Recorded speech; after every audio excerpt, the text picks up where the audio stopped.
समर्थ सदगुरुदेव श्री रामलाल जी सिया की जय हो। दादा गुरुदेव की जय हो। गुरुदेव की जय हो।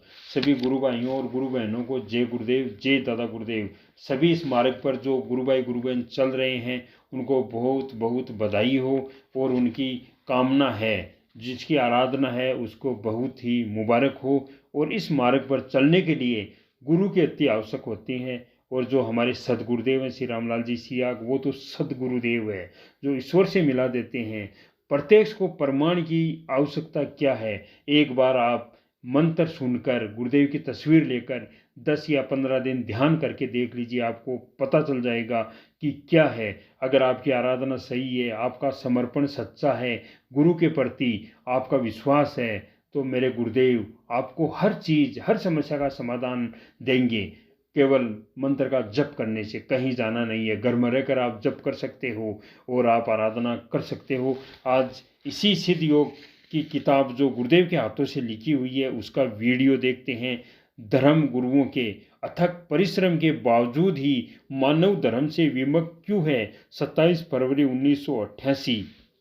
यह एक मानवीय प्रयास मात्र है। इसका संबंध आत्म जागृति से बिल्कुल नहीं है। आत्म जागृति के लिए परमेश्वर विशेष प्रकार का मनुष्य संसार में पैदा करता है। उस व्यक्ति को भी प्रयास की अधिक आवश्यकता नहीं होती है।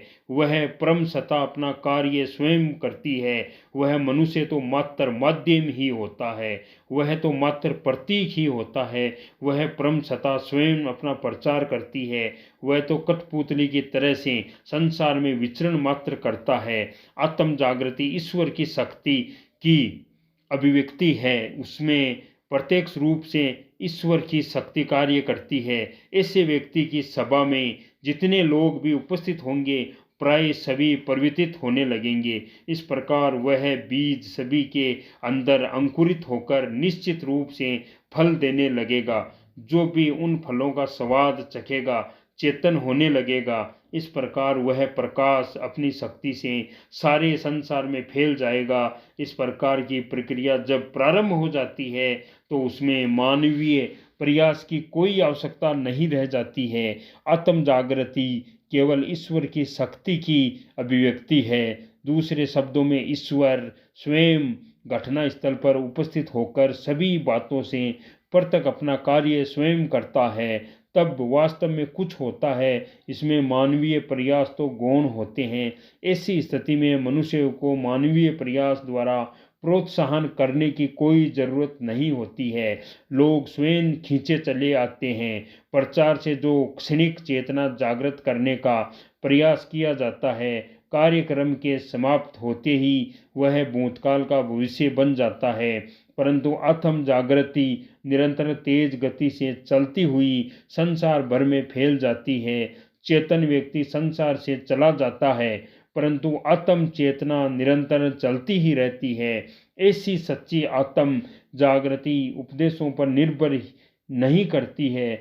चेतन पुरुष के चंद शब्द व कार्य और प्रभाव दिखाते हैं जो मानवीय प्रयास से सर्दियों में भी असंभव है। ऐसे चेतन व्यक्ति के सानिध्य में बैठकर अगर व्यक्ति वैर भाव, छल कपट, ईर्ष्या, द्वेष को भूलने की प्रार्थना ईश्वर से करता है तो तत्काल मनुष्य परिवर्तित हो जाता है।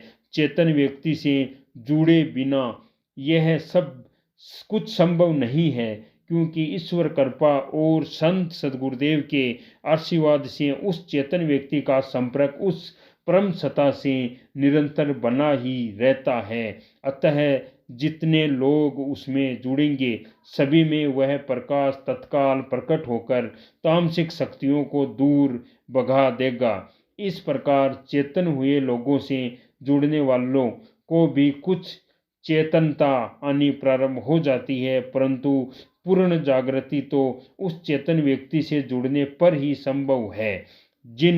जिस मनुष्य में ऐसा प्रकाश एक बार प्रकट हो गया तो मोक्ष तक वह चलेगा। निरंतर इस पथ पर चलता हुआ वह व्यक्ति अनायास ही जन्म मरण से मुक्त हो जाता है। सदगुरुदेव की शरण में जाने के बाद में, आराधना करने के बाद में जो जन्म और मरण का चक्कर है उसे आपका छुटकारा मिल जाएगा, आपका जन्म नहीं होगा, फिर आप भगवान के परम लोक में रहेंगे। यह मनुष्य योनि ही ऐसी योनि है जिसमें आप आराधना करके भगवान को पा सकते हो, मोक्ष को पा सकते हो। यह आपके पास सुनहरा मौका है।